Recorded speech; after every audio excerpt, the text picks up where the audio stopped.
What is good, y'all? Welcome to Let's Cap. I'm your host, Ronald at Youcapper Sports on Twitter. You can find my stuff over at Wagertalk now. Finesse is with me here. Austin Wang on a Friday, as always, or typically on Fridays, he joins me here. No Chris today, but we have one of the top NBA cappers here, two of the top NBA cappers here with me, joining here, bringing a lot of great analysis here. Guys, game three, man. Game three was good for us. Finesse, you were on the show on Wednesday. We killed it. You know how it went. Did you do anything else other than what we talked about? I think we were talking about the first half and the what else did you take on that day? It was the first half, Yeah, right? I played Denver first half, Denver full game, Denver double result, and I played MPJ. So pretty solid night. Had too much trust in MPJ, but solid night all around for NBA. Yeah, for sure. I mean, so I actually went 4-0 that day. It was the full game under, Heat team total under. I took Murray over his rebounds and assists, and then the last one was first half. I ended up adding that first half with you guys too. Austin, how'd you do in game three? I went with the first half as well. I went 2-0, went Denver first half. I was trying to avoid that Miami fourth quarter comeback like they've been doing. So first half Yeah, was a good hit. I went the under. I took the under early, got it around, I want to say it was like 215 and a half before it kind of steamed lower. I just thought that in game two with the pace of play and the just efficient shot making and the good free throw shooting just to go over by a sliver, yeah, thought that was a good under spot there. So yeah, went 2-0 in game three. I was happy with that result. yeah, for sure. I mean, I think obviously the NBA finals is coming down to the last few games here. Me and Finesse was talking before the show.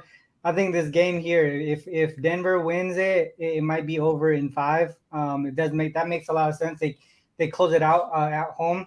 The other piece, obviously, the zigzag theory, Austin. I know you're big on that. We're seeing a win loss win, and so the zigzag obviously would point towards the Heat here, but actually, let's just get into it. We have the line here -3.5 for the Nuggets. Actually, not the Heat. I'll fix that. But the total at 211. It did open. I see it open at 211. Came down to 210.5. Now I see it back at 211 again. A lot of people, it seems like they're going up and down on the total side, but for the most part, Finesse, I want to go to you here first. I mean, we saw what happened in game three as far as the letdown offensively with Miami, right? They shot, 37% from the field. They got out rebounded like crazy. They got lit up in the paint, 60 points in the paint for the Nuggets there. And Coach Spo after the game really talked about it and how pissed off he was pretty much. So it seems like to me they're gonna really focus in on limiting the points in the paint. And the Nuggets haven't really shot the three ball well in the finals here against them in general. And MPJ is one of the guys we looked at in the last couple of games to bounce back. He's been struggling, and we saw Christian Brown come through and bring some defense to their lineup here. He played 27, 26 minutes or something like that, and MPJ only played 21. Do you expect him to have MPJ to have another short leash here? He's likely going to start again, right? He's probably going to get some opportunities if Miami focuses in on limiting the points in the paint. He's going to get those open shots again. He's just going to have to make them. But I mean, from a prop perspective, he's someone that we want to look at bouncing back again. Having Brown come through and show up like that, is that like a motivator for him? Or do we say like, all right, he's short leash, missed a couple of shots. We're going to see Brown and Bruce Brown come through early in this game. What are your thoughts from a prop perspective, and do you see anything from a total or side? Yeah, I mean, me personally, I'm done with MPJ. I trusted him way too much early this series, so I'm done. And I do think it's going to be interesting. Like you said, I think he still starts, but I think we're starting to see him being phased out in terms of at Yeah. least the bulk of the minutes. That'll be something that I try to target. Actually, other side, I'm looking at both Browns tonight. Like you said, I just need to see kind of what I'm going to play. I saw Christian Brown's points at 4.5. That seems very interesting if he's going to play, the same amount.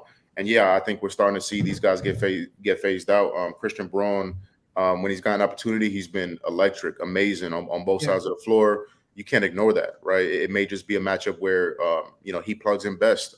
You know what Bruce Brown is going to do for you on the defensive side, cutting, making the offense kind of flow a little bit easier. So, I'm all for MPJ. If he has a resurgent game, congratulations. I hope he does. I hope he does. He needs to show up. He can win a game by himself for Denver. We've seen that happen before. So, but I'm all for that train. Like you said, you made a lot of great points for game 2. We saw, like you said, we pretty much capped it perfectly. I think the score is not even truly indicative of how not close that game was. It wound up a 15-point gap. Miami was actually making it a little bit competitive in the fourth. Denver backers were shaking a little bit because they've seen this before. Miami kind of extinguished big leads before. They got it to, I think, like 10 or 11 in the fourth. So, and then Denver kind of pulled away again. So, it's been a story of the series. Denver controlling the boards, controlling the paint. It was nasty the other day. 58-33 in the rebounding, 60-34 points in the paint. That's just absolute domination. You're dominating the other team in those areas. So, we talked a lot about adjustments from both teams, what we can see defensively, offensively. I think we started to see that. That 2-man game for Denver is just unstoppable. Jamal Murray did a much better job kind of navigating whatever they throw at him, whether that's trying to clog the elbows, whether that's sending extra bodies at him. His dribbling, his decision-making, his shot IQ was next level in game 3. And that's why we saw the stat line that he put up. So, first teammates ever with 30-point triple-doubles in a single game ever, absolutely historic. So, I don't want to disrespect Miami. I know, second game back home, absolute must win in this series. So I don't want to disrespect Miami. I don't know how much more they can adjust or they can give on both sides of the ball. They might surprise me and turn it up another level. I just don't know, what they can do to possibly slow down this attack. Like you said, only shot 37% from the floor. So, there could be some room for some positive regression there. A ton of people did not shoot well for Miami. So that, obviously they can shoot better, so make them miss league. But we'll see. In terms of like officials and bets, I've locked in the first half under at 107.5. 7 of the last 9 Miami games have gone under this first half total. In terms of at home for Miami, what is this? So 9 home games in the playoffs, they've gone under 107.5, 7 and 9. So 7 and 9 in both instances, overall and at home. And then I pulled some game 4 data. So since 2006, first half unders of game 4s are 14-4 to the under. When a team is down 2-1, it's a perfect 10-0 to the under in game 4. That's so crazy. I think the narrative there is just game 4. It's a critical game in the series, so we see more effort on the defensive side, more missed shots. So that's the only thing I've locked in right now officially is the under 107.5 in the first under. I like that play a lot, and it correlates with mine too. I took the full game under, and from a side perspective, we can go to the side perspective here first, but it just seems like the Nuggets have the Heat's number, right? If we go back straight to 2018, 11-2 straight up, 11-2 against the spread, and I kind of talked about this before the season started. The series started. From this point on, right? From here is when the playoffs started. So before that, it was 10-1 or 9-1, 9-1 straight up, 9-1 against the spread for the Nuggets against the Heat here, and they kind of been continuing to just dominate them here. Obviously, this game 2 here, they won by 3 points, and it was a tight game. But for the most part, man, I just don't know what the Heat, like you said, Finesse, I don't know what the Heat can do at this point. They're going to try their best to limit the points inside the paint. That's probably one of the one things that I know they're going to try to do. But the other piece too, from a total perspective, I'm with you on the under. I did take the full game, not the first half, but I feel like it's correlated. But if you look at the Heat in the postseason following a loss, we always expect the Heat to come out defensively, right? That's one thing they've done. So if one thing I looked at was a season greater than or equal to 2021. For last season, PO and team equals Heat and PL. So since last season, off of a loss in the postseason, right? Heat are 11-4 straight up, 11-4 against the spread, 10-5 to the under. And on average, look at how much their giving up 96.7. To me, I don't really trust their offense here. I feel like they've kind of peaked, right? Like, I mean, they've been peaking in the playoffs all postseason long, but we're starting to see some fatigue, right? That's what I'm seeing. The shots are not falling like they did, as easily, right? The role players are not putting up the numbers that we expected from them. Seeing from what they did in the previous couple of series. So to me, it almost seems like the fatigue is starting to hit them. But I trust their defense still. That's one thing I do trust from Miami. How do they bounce back off losses? It's always going to be defense. That's what Spo's really typically known for, especially in the postseason. So to me, the under is the way to go. Another thing to point out too, I know Chris isn't on the show, but we talked about this yesterday real briefly. If we just go to playoffs and round equals 4, which is the finals, and then we say series game equals 4. Game 4, just put home so that we have a factor there. All right, so 15-4-1 since 2002 to the under in game 4 specifically. Just like the further we go in the playoffs, the more important each possession gets, and then defenses start to be the most important piece, right? They're focusing in on limiting their opponent's offense. But if one thing that we added was if the previous game went under and the total, I think the total is less than the previous total, so the total came down 8-0-1 to the under in that spot. And you can see here, I mean, I know Finesse, you talked about the first half under. These numbers, regardless, first half or second half, it seems like they're going under. So the full game is the way that I went. Austin, I know you weren't really ready to do the show today, but did you have any takes on this one from a prop or total or even side perspective? I know you run systems, so I'm pretty sure you got something. Yeah, definitely. You stole a little bit of my thunder with this system here because I ran something very similar. On the series, when the last game went under and the total is less than previous game total, it's hit at a high rate, 58% over in the whole history of the SDQL database dating back to like 2002. And I love this angle with the later in the rounds, defense is going to matter more. I love the under here. I think the pace has been like at a snail's pace here, and it continues to get slower. Miami's going to come out strong defensively, and if they want any chance to win, they're going to try to do it in the half court. They're not going to try to run and outrun Denver. And you make a great point about the fatigue. Their bench guys are fatigued. You can see it. Their shots don't have that lift. They haven't been as successful. I like the under here, and I love the first half under that Finesse had brought up as well. As far as the zigzag angle that you mentioned earlier, Ronald, I know that's a good point. If you're trying to use the zigzag theory angle to back the Miami Heat, I want to make it clear that like the data shows that the zigzag theory applies to when a team loses as a favorite.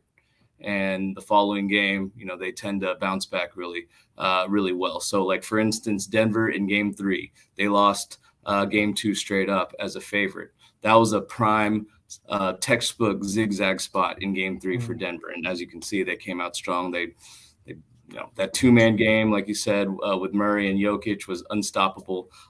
Easy cover for Denver in game 3. So that was your prime zigzag spot. Now, Miami, the data shows that it's not, unless you lost outright as a favorite, the stats don't really back up anything for Miami in the zigzag spot. So if you were trying to use that as reasoning, then I would probably rethink it. With that said, I don't have a bet on the side. I make it Denver -1.5, -2. So a little bit value there on the Miami Heat, but I'm sticking with the under here. Yeah. The other thing too. So someone D-Money in the chat mentioned Jamal Murray, his hands. Did you guys see the picture of the floor burn? Yeah. Vanessa, I think you're more of a prop guy, I think, than we are here. But what are your thoughts on that? I mean, I think that's helpful for the under too, right?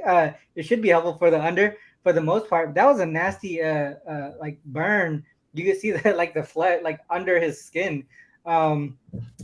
Any thoughts on maybe taking his under? I mean, we like the under full game. We like the under first half. Do we look towards him going under in this spot here and someone else stepping up, or is his usage just so high that we had to stay with him being more of an over guy here, or do we just stay off? Yeah, absolutely. No, I'm not taking a Jamal Murray under anything, scoring PRA, anything. Even if that's the way you lean and you have data to support it, I just can't. I can't justify taking an under with Jamal right now. I think it was on his right hand, if I'm not mistaken, which is the shooting hand. Yeah. I think I may be wrong on that, I but think it's his left hand. I think it's his left hand. oh, so that's even better. I know you use two hands, on a ball, but being on your shooting hand is much worse. So, yeah, I think he a dog. I don't think stuff like that is going to affect these guys. When you're in the game, when you're playing Game 4 of the NBA Finals, that adrenaline pumping, and they having a way with this team right now. So their offensive confidence has to be at an all-time high. Like I said, even if you like the under, I don't know how you justify playing it on Jamal right now. Yeah. The other thing too. All right, so we talked about some of the guys over on the Nugget side here, but on the Heat side, right? It was pretty much Bam, it was pretty much Jimmy, and then nobody else, right? Throughout the playoffs, we've always seen someone step up, like one of the role players step up on the Heat side. If the Heat have a chance to win this game, or if the Heat are going to win this game, to me it seems like it has to be Gabe Vincent. He's been sort of the more consistent guy, but I mean, Caleb Martin had a good series last series, but he's been non-existent here. There was some word of him like being not healthy, like he's been sick a few of the games. But do you see anyone else who on Miami needs to step up here, or even have a real legit chance of stepping up for them to have a win, to get a win here in Game 4? Austin, let's go to you here. Do you see anyone on the Miami side? I mean, I think their success has just been, centered around all their role players collectively stepping up and shooting out of their mind. I mean, you bring up a great point with Gabe Vincent. He picked up those really 3 ticky-tack fouls in the second, pretty much got him out of the game. I mean, he needs to step up. Strus went 1 for 7. I think Duncan Robinson, he's shown some some swag in this series. I think he needs to continue to contribute there. I mean, it needs to be a collective effort to beat this Denver Nuggets team. You're going to have that same crazy shot making that you've seen in the past couple series that have made them so successful. It's not just 1 or 2 guys off the bench; they all have to show up. But I think the names that you mentioned, Vincent, Strus, those guys that have been struggling, those guys for sure need to turn it around. Yeah, one thing that Chris mentioned on the show the other day was, or maybe he mentioned it off the show, but he was saying that Miami's 3-point shooting, right? We've talked about their 3-point shooting throughout the playoffs, but one thing that he mentioned was every game so far this series, the defense, the closeouts, right? The contested shots from the 3 have increased percentage-wise in every single game. But in Game 2, they just happened to hit at a high rate, making difficult shots. They were all contested. And then in Game 3, obviously, we saw them shoot 37%, 31% from 3. Can Denver continue that progress defensively to limit them there? Finesse, I mean, I think we talked right before the show, right? I feel like Denver is the spot here to win this one and close out in Game 5, but I don't want to, like you said, I don't want to count this Miami team out because they got a bunch of dogs. It's just I don't want to be like, all right, this is a lock or whatever it might be. But what else can Miami do here? What can they do to get the W here? Yeah, they could like Austin was saying, they can continue to make shots at an extraordinary level. I'm having trouble with that word. If they come out and they're making shots, and they put up points, then they can win. I think a lot of these, like Austin was saying, I think a lot of these Miami role players just absolutely sold their soul to get here. You know what I'm saying? In the Boston series, I think we saw their peak ability on a basketball court. Guys like Caleb Martin, Gabe Vincent. Gabe Vincent has some extraordinary performances this series. But guys like Duncan, guys like mainly Caleb Martin, and we see what he's doing this series. We just saw them perform at, I think, even above their ceiling at times, and absolutely carried them. The shot making was incredible. The 3-point shot making was incredible. I think they can make shots. Obviously, they can be more efficient. Austin touched on this as well. 37% from three, 31% from. 37% from the floor, 31% from three. Obviously, that can be improved upon. If they shoot over 50% from the floor and like 45% from three, I give them a much, much, much better shot to win this game. And as much as people like to talk about the undrafted, role players, it starts with Jimmy and Ben, and that's what it has to be. Jimmy can't shoot. He was much more aggressive, which you like to see. Much more aggressively hunting his matchups like he did in the Boston series. But 11 for 24 is not going to cut it. Bam 7 to 21 is not going to cut it. They combined for 50 points, and what did it matter? They lost by 15 and they scored 94 as a team. But they have to be much, much more efficient. Kind of garner that all of the defensive potential from Denver, and then let your role players make some shots. So it cannot be on if you're relying on Duncan Robinson and Gabe Vincent to win you a game. I like Denver in that spot. So yeah, the other thing too is I already lost my train of thought there, but the other addition to that is I was thinking about the first half there. Okay, yeah, that's what I was saying. So Miami, I feel like if they were gonna win a quarter, I feel like it would be the first quarter. So I think they come out with some desperation, mainly on the defensive side of the ball. But the first half under, I feel like what is the number for first half under? Do you know, Finesse? Was it 106? I got it at 107.5. I think it's moved to 106.5. Okay. I thought I saw 106.5. Okay. 106.5. I still would take it at that number, Jake, but from a side perspective early, it could be a Miami spot early in the first quarter, but after that, I feel like Denver kind of takes control. I know we typically talk about Spo in the second half, but man, it just seems like they kind of look defeated in my opinion. So if anything early, it would be the first half under and maybe a Heat first quarter, but I'm not gonna take it. I'm just gonna stick with the under with the rest of the guys here. From that point, I think that's pretty much it, guys. I mean, we talked about. I don't think either of us are gonna take the side.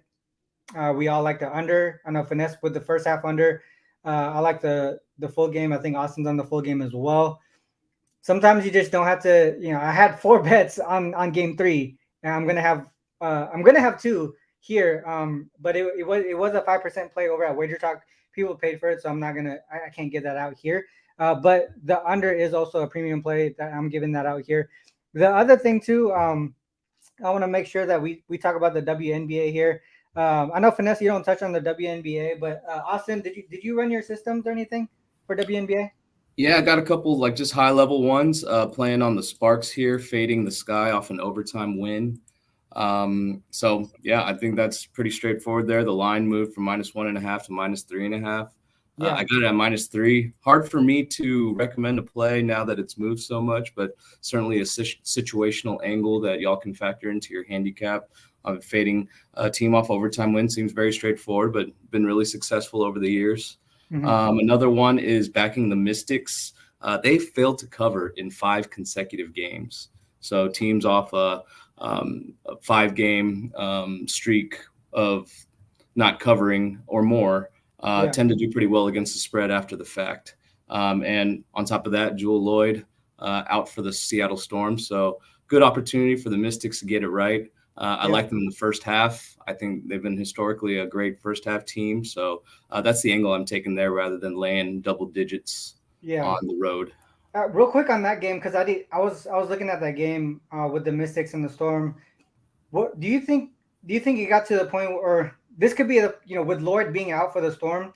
Do you think the Mystics kind of play a game where they don't really care about playing defense? Because I was kind of looking towards the Mystics first half team total over instead of the spread, because the line currently at it where it's at, we already missed the best line, right? But the team total over, I still feel like it's very doable for them. So the Mystics team total over? Mystics team total over, yeah. I feel like the pace of play is going to be there. I don't think they're going to play any defense for the most part, and that's going to push them to just in case the Storm somehow. So you don't think the Mystics are going to play any D because? Yeah, but so in that sense, if they don't play, if they don't play any defense, right, and the Storm play a little bit closer in the first half, it'll probably push them to play faster too, and that's the reason why I kind of like the the team total over. You know how it is. When injured player theory. We've been doing that throughout the NBA. It's just that situation that I kind of want to avoid on the spread side. So taking the team total over seems like it might be the way to go. Yeah, no, I think that's a sharp and interesting look because, typically when you look at the Mystics, you just don't think overs, period, just with their pace of play and their defensive intensity. You kind of always want to aim for the unders there. But, I think you bring up a good point with the injured player theory. That always just messes things up. Now that makes me scared of the Mystics cap in general just because they play down to the opponent. The Storm, all their other players are going to step up. But I just don't think they have really the talent there to match up with the Mystics. Yeah. Still like the first half play. A little nervous about it with the injured player theory and all. But no, I think you bring up a good point. That's really interesting. I would have never thought of that angle. I haven't taken it yet. That was just kind of the way I was leaning, but it was interesting that you brought that game up specifically. So that's why I asked you. But the one that I want to bring up is the Lynx and the Fever. I took the over there. It sucks because I took the bad number yesterday. I got 163, and it's come down to 162. I'm not really sure why, because these are some of the factors that I looked at. Right, the Fever.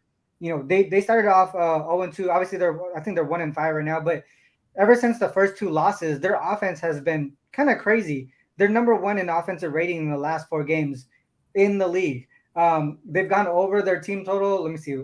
They've gone over their team total in 5 of their 6 games this season. 4-2, I think, to the over in general. If you look on the Lynx side, they're 1-6. So this is 2 teams that are terrible from a record perspective. But their offenses to me are pretty good. They have I think they haven't played since the 3rd because they missed a game in the Liberty, right? They missed a game in the Liberty, so they actually have a pretty good rest advantage there. They've allowed opponents to go over their team total in 5 of the 7 games they played this season, and then so those are like team trends that kind of look towards the over. This is a league-wide trend that points to the over. Since 2019. Home favorites coming off at least 2 road games in a row, facing a team coming off of a loss, 51-33-1 to the over. That's 60.7%. The Lynx won their first game. I forgot who they beat, but they won their first game in the last one. So technically, their last road game was a win. So if you add a win there, 33-15-1 to the over, 68.8%. So a lot of things to me are pointing towards the over in that spot. Austin, any thoughts on that one? Not too much. I'm just sort of looking at their overall pace stats, and they're both 2 of the slower teams in the league. Yeah. But if you take a look at their defense, both terrible defensive teams, and you make a great point with their recent offense. They've been a lot better in offense over the recent couple games. I make the total 164, so I think from a model numbers algorithm perspective, I would agree with the over there. As far as a cap wise or any systems, don't really have anything on that, but from a numbers perspective, I would agree with you. I would just be wary of sort of the pace metrics there and what anticipates to be a slower game. That was definitely one thing that I did see. I know the Lynx stepped up their pace a little bit the last few games, so hopefully they control the pace and we both continue to see offensive efficiency, and both teams still struggle defensively. So that's the reason why I took the over. I don't like that it came down to 162, but I still like the over there. All right, let's get to the best bet section there. Let's go with Austin. Let's go with you first. What's your best bet or your top looks for today? And you can go ahead and promote anything that you have going on. I know you have a newsletter that you put out. Sure, yeah. All right, so I'm going to take the under 211, Denver and Miami. I'm going to roll with finesse over there on the first half under as well. I think that makes a lot of sense. Tell him there. For the WNBA, I had played the Sparks -1.5 earlier. I'm not going to give that out as a best bet, and don't really encourage playing a 3.5. But I will go the Mystics first half -6.5. It's a big line, but I think they have a good opportunity to bounce back from a pretty pedestrian start for them. Yeah. So I'm gonna go with the Mystics first half -6.5. I think Ski took that one too. Okay, good. So good to hear. And as far as anything to promote, I'll be writing the Game 5 preview for Action Network. So check that out. I also have partnered with a few friends of mine, Sports Dogma. We come out with a newsletter So yeah, I've been really well. All the guys have been doing some great write-ups and have been very successful. So yeah, check us out. Good stuff, Austin. All right, Finesse, let's go to you here. Top looks that you want to drop. I forgot if I asked you, but if you have any MLB, you can drop those. But anything you want to drop and also promote. I know you got your Discord going on and stuff with a few of your buddies as well. Yeah, just in terms of top looks, only thing I have locked in right now is the first half under 107.5. Also like at 106.5. Just a couple of leans. I'll be looking at Gabe Vincent. You know, we talked about his inefficiency last game. I'm expecting to bounce back when he gets the minutes and he gets the volume, which I'm expecting him to get. He more times than not covers his points, which is at 12.5 right now. Last two instances, he's gone under this number. He's destroyed it. Bounced back with 19 and 29 points. So that's taken away the Knicks series. So I think he needs to be on the court for his defense. I think his minutes are going to be there, obviously 30 to 35 minutes. And I think he takes 10 plus shots, which should be enough to get him there. So I like Gabe Vincent. The usual suspects. I think I'm gonna play one of the Browns. I'm gonna find a way to play one of the Browns.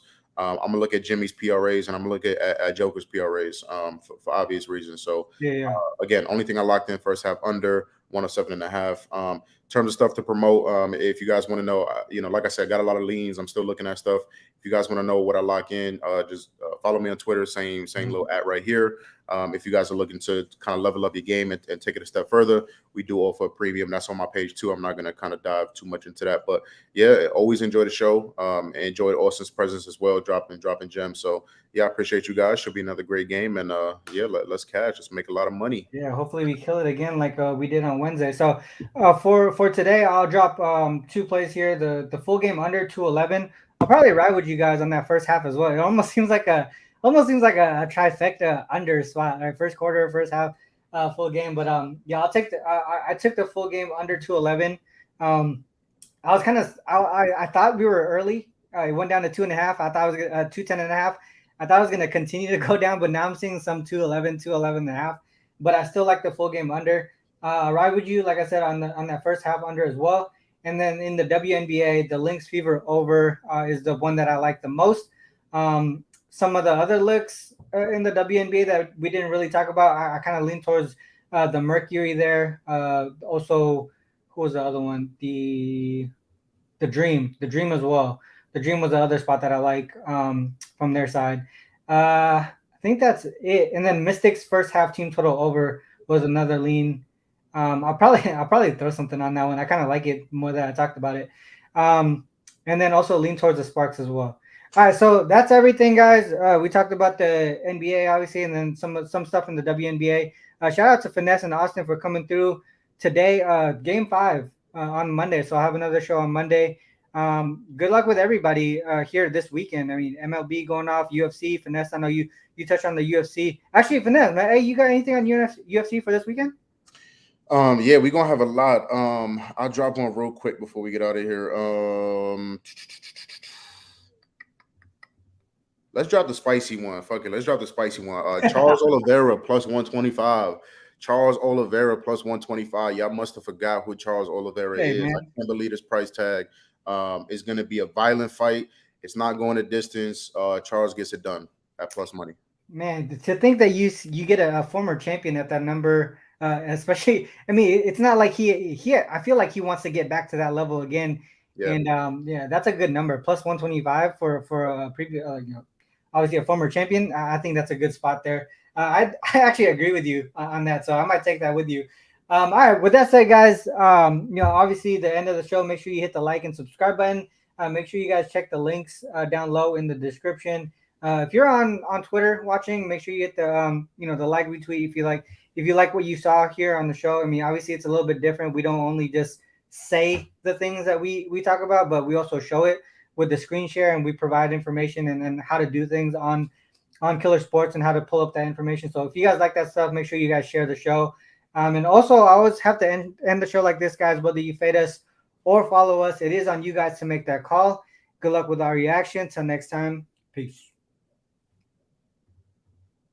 And we're gonna have a new. I forgot to add. We're gonna have a sponsored giveaways too. Remember the chopsticks? Them chopsticks, yeah, they're going, they're coming. Let's get it.